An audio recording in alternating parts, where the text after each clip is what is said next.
Hi అండి, నమస్తే. నేను వేద. వెల్కమ్ బ్యాక్ టు ఎంత అందమైన జీవితం. మనం ఇవాల్టి వీడియోలో కరివేపాకు చెట్టు గురించి తెలుసుకుందాం. కరివేపాకు మొక్కని మీరు పెద్ద కుండీలో వేసుకుంటే కొంచెం బాగా పెద్దగా ఎదుగుతుంది, బాగా వస్తుంది అన్నమాట. చిన్న చిన్న కుండీలో వేసుకుంటే పెద్దగా ఎదగదు, ఎందుకంటే కరివేపాకు వేర్లు ఎక్కువగా వస్తాయి కాబట్టి మొక్క ఎదుగుదల అనేది కొంచెం చిన్న పాట్లో వేసుకుంటే తగ్గిద్ది అనమాట. సో ఇప్పుడు నేను ఇక్కడ కోసి మొత్తం ఒక కొమ్మంతా ఖాళీ అయిపోయిందండి. కరివేపాకు కొయ్యటానికి కూడా ఒక పద్ధతి ఉందన్నమాట. ఆ పద్ధతిలో కనుక మీరు కోసుకుంటే కరివేపాకు చెట్టు చాలా బాగా వస్తుంది. కింద చూసారా, ఇక్కడ చిన్న చిన్న మొక్కలు కూడా వస్తున్నాయి. ఇక్కడ సాయిల్ అనేది బాగా డ్రై అయిపోయింది. సో ఇప్పుడు దీనికి మనం లిక్విడ్ ఫర్టిలైజర్ ఇచ్చే స్టేజ్లో ఉందన్నమాట. సో చిన్న చిన్న కింద వచ్చిన మొక్కల్ని ఎవరికైనా కావాలన్న వాళ్ళకి ఇచ్చేస్తానండి. ప్రస్తుతానికైతే ఎవరు అడగలేదు, ఎవరైనా అడిగితే ఇచ్చేస్తాను. ఇంకా నేనైతే వేసుకోదలుచుకోలేదన్నమాట. తీసి వేసుకుంటే కనుక బాగా వస్తాయి అన్నమాట కరివేపాకు మొక్కలు ఇవి. నేను ఇలాంటివి చిన్న చిన్న మొక్కలను తీసుకొచ్చి ఒక దాంట్లో వేసుకున్నాను. ఒకటేమో విత్తనాలతో వేసాను అనమాట. విత్తనాలతో వేసిందేమో ఇంకొక పాట్లో ఉంది, ఇదేమో మొక్కగా తెచ్చి వేసుకున్నదన్నమాట ఇది. సో ఇదైతే నాటు కరివేపాకు అండి. ఇది మనకి స్మెల్ అయితే బాగుంటుంది, ఇది చాలా బాగుంటుంది. ఆకులు కూడా చాలా పెద్ద పెద్దగా ఏమి ఉండవు, కానీ కరెక్ట్గా బాగా ఉంటాయి అన్నమాట. కానీ ఇప్పుడు ఈ మొక్క చూస్తున్నారు కదా, ఇక్కడ పల్చగా అయిపోయింది. కరివేపాకు ఆకులు కూడా చాలా చిన్న చిన్నగా వస్తున్నాయి.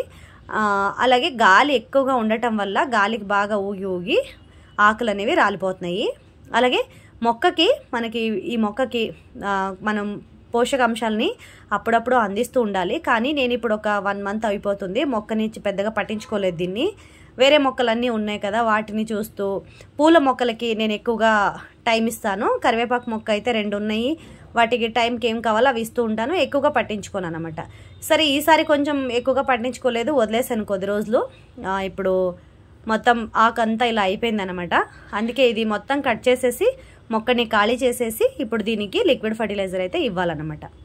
సో ఏ టైంలో మొక్కని బాగా కట్ చేసుకుంటే బాగా వస్తుంది, మొక్క మళ్ళీ చిగురు అనేది బాగా వస్తుంది అంటే ఇప్పుడు వానాకాలం స్టార్ట్ అవుతుంది కదా, ఈ టైంలో కనుక మీరు కరివేపాకు మొక్కని కట్ చేసుకుని వాటికి కావాల్సిన పోషకాలని కనుక అందిస్తే మొక్క అనేది చాలా బాగా ఎదుగుతుంది అనమాట. సో ఇక్కడ నేను పుల్లటి మజ్జిగ అయితే పెట్టుకున్నాను అనమాట. బాగా పులిసిన మజ్జిగ అనమాట. ఒక 2-3 డేస్ మనం తోడు పెట్టుకున్న తర్వాత ఒక 2-3 రోజుల తర్వాత బాగా పులిసిపోద్ది కదా, అలాంటి మజ్జిగ అయితే ఇక్కడ తీసి ఉంచుకున్నాను అనమాట. నేను పెరుగును ఉంచుకున్నాను, దాంట్లో కొన్ని నీళ్లు పోసి మజ్జిగలాగా చేసి పెట్టుకున్నాను అనమాట. సో ఈ విధంగా పెట్టుకున్న పులిసిన పెరుగుని కానీ మజ్జిగని కానీ కరివేపాకు మొక్కకి మీరు ఇవ్వడం వల్ల మంచి ఎన్పికేని అందించినట్లు అవుతుంది అనమాట. సో అందుకే పులిసిన మజ్జిగ వేయటం వల్ల ఏంటి అంటే మొక్క పెరుగుదల అనేది చాలా బాగుంటుంది. అలాగే ఆకులు కూడా చాలా ఫ్రెష్గా వస్తాయి అనమాట.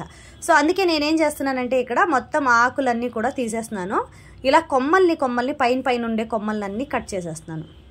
సో ఈ విధంగా కనుక కొమ్మల్ని కట్ చేసుకుంటే ఏంటి అంటే బ్రాంచెస్ అనేవి చాలా ఎక్కువగా వస్తాయి. మళ్ళీ మనకి ఒక కొమ్మ నుంచి 4-5 బ్రాంచెస్ రావడానికి ఛాన్సెస్ ఉంటుంది. మొక్కకి మట్టి అనేది బాగా ఉండాలండి, సాయిల్ మిక్సింగ్ అనేది బాగుండాలి. అలాగే మనం అప్పుడప్పుడు కంపోస్ట్ కానివ్వండి, లేకపోతే కౌడన్ కంపోస్ట్ కానివ్వండి ఇస్తూ ఉండాలన్నమాట. బాగా మాగిన పశువుల ఎరువు ఇస్తే చాలా మంచిది అనమాట. కరివేపాకు అనేది చాలా బాగా వస్తుంది. మనకి రోజువారీ వంటలో కరివేపాకు అనేది ఎక్కువగా వాడుతూనే ఉంటాం మనం. కరివేపాకు పొడి చేసుకోవడము, సాంబార్కి, కూరలకి కరివేపాకు లేనిది మనకు వంటలు అసలు చాలా తక్కువ కదా. అలాగే మనకి కరివేపాకు అనేది రోజు అవసరానికి చాలా అంటే చాలా కావాలి. సో అలాంటప్పుడు మనం బయట నుంచి తీసుకొస్తుంటే చాలా మందులు అవి కొట్టేసి కెమికల్గా వస్తుంది అనమాట కరివేపాకు ఎక్కువగా. అందుకే నేనేంటంటే 2 పాట్లలో వేసుకుని కరివేపాకు అస్సలు కొనను అనమాట. ఊరికి వెళ్ళినప్పుడేమో ఊరు నుంచి తీసుకొస్తాను. అది కాకుండా నాకు 2 మొక్కలు వేసుకున్నాను అనమాట. 2 పాట్లోనే వేసుకున్నాను, ఒకటి అయిపోతే ఇంకొకటి ఉంటుంది. సో ఇప్పుడు కోసి పెట్టుకున్నదంతా కూడా నాకు ఒక 15 to 20 డేస్ దాకా వస్తుందండి. అంతలోపు ఇంకొక మొక్కలో కూడా ఉంది, అది కూడా నేను కావాల్సినప్పుడు అది తీసుకుంటాను. అదేంటి అంటే ఇప్పుడు 15 to 20 డేస్ తర్వాత మళ్ళీ మీకు ఈ వీడియో పెడతాను, మీరు ఒకసారి చూడొచ్చు. మొక్కలో చిగురు అనేది చాలా బాగా వస్తుంది. సో ఇక్కడ చూస్తున్నారు కదా, ఈ విధంగా అయితే వచ్చిందనమాట మొత్తం కరివేపాకు. ఫ్రెష్గానే ఉందండి, ఇప్పుడు కూడా ఏం పాడవలేదు, చాలా బాగుంది, ఫ్రెష్గా కూడా ఉందన్నమాట. సో ఇప్పుడు మొక్కకి మన మట్టి అంతా కొంచెం ఒకసారి లూజ్ చేసుకోవాలన్నమాట. ఈ విధంగా మట్టి లూజ్ చేసుకుని అందులో ఉన్న ఆకులు ఏవైనా అటువంటివి ఉంటే తీసేయండి. కింద ఈ మొక్క కూడా తీసేద్దామని అనుకున్నానండి, కానీ బాగా వస్తుంది కదా చిగురు, మళ్ళీ తీయడానికి నాకు మనసు రాలేక తీయలేదనమాట. అలాగే ఉంచేసాను. ఈ విధంగా మట్టి అంతా ఒకసారి లూజ్ చేసుకొని తర్వాత మట్టి కొంచెం అటు సైడ్ ఇటు సైడు మట్టి తవ్వేసి ఈ విధంగా కనుక మీరు వేసుకున్నారనుకోండి మొక్క పెరుగుదల అనేది చాలా బాగుంటుందండి. మనం కరివేపాకు మొక్కకి మీరు ఎన్పీకేలో అంటే డిఏపిలో అవి వేస్తే కూడా బాగా వస్తుంది, కానీ అది కూడా కెమికలే కదండి, మట్టి అంతా పాడైపోతుంది. అందుకే అలాంటివి ఏమీ వాడకుండా మనం న్యాచురల్గా ఇంట్లో ఏవైతే దొరుకుతాయో వాటితోనే కరివేపాకు మొక్కని పెంచుకోవడానికి ట్రై చేయండి. పెస్ట్ ఏదైనా వచ్చినా కూడా నేను నీమ్ ఆయిల్ కానివ్వండి, చాలా పెస్ట్ కంట్రోల్ అనేవి ఇంట్లోనే రెడీ చేసుకుని వాడుకుంటాను అనమాట.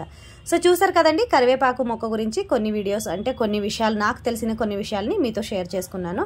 సో ఈ వీడియో కనుక నచ్చితే తప్పకుండా లైక్ చేయండి. వీడియో యూస్ఫుల్ అని అనిపిస్తే మీ ఫ్రెండ్స్ అండ్ ఫ్యామిలీకి, రిలేటివ్స్కి వీడియోని షేర్ చేయండి. మన ఛానల్ ఎవరైనా కొత్తగా చూస్తున్నట్లయితే తప్పకుండా సబ్స్క్రైబ్ చేసుకోండి. Thank you for watching.